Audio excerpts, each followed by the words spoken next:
السلام علیکم ورحمۃ اللہ وبرکاتہ نحمدہ ونصلی علی رسولہ الکریم اما بعد۔ میرے محترم بزرگوں اور دوستو، آج کا موضوع ہے جمعہ کے بارے میں۔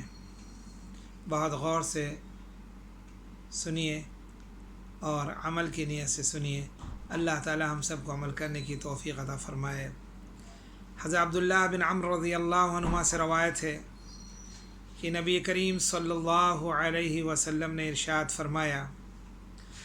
جو شخص جمعے کے دن اچھی طرح غسل کرتا ہے، جو شخص جمعے کے دن اچھی طرح غسل کرتا ہے اور بہت سویرے جمعے کے لیے جاتا ہے، امام کے بالکل قریب بیٹھتا ہے اور خطبہ توجہ سے سنتا ہے اور خطبے کے درمیان میں خاموش رہتا ہے، تو وہ جتنے قدم چل کر مسجد آتا ہے اسے ہر قدم کے بدلے سال بھر کی تہجد اور سال بھر کے روزوں کا ثواب ملتا ہے۔ سبحان اللہ، سبحان اللہ، سبحان اللہ۔ آخر جمعے کی نماز پڑھنے کے لیے جاتا ہے تو 1 گھنٹے پہلے چلا جائے مسجد کے اندر، اگلی صف میں امام کے قریب بیٹھے،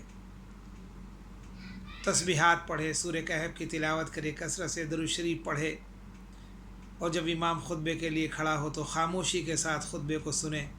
کوئی حرکت نہ کرے، خوب دھیان لگا کر خطبے کو سنے، تو جتنے قدم چل کر مسجد آتا ہے اسے ہر قدم کے بدلے سال بھر کی تہجد اور سال بھر کے روزوں کا ثواب اللہ تعالیٰ عطا فرماتا ہے۔ سبحان اللہ، کتنی نیکیاں، سال بھر کی تہجد اور سال بھر کے روزوں کا ثواب اللہ عطا فرماتا ہے۔ اللہ معاف کرے، دین کا علم نہ ہونے کی وجہ سے کتنے مسلمان بھائی ایسے ہیں کہ جو خطبہ ختم ہو جاتا ہے تب پہنچتے ہیں، کچھ خطبے کے درمیان میں پہنچتے ہیں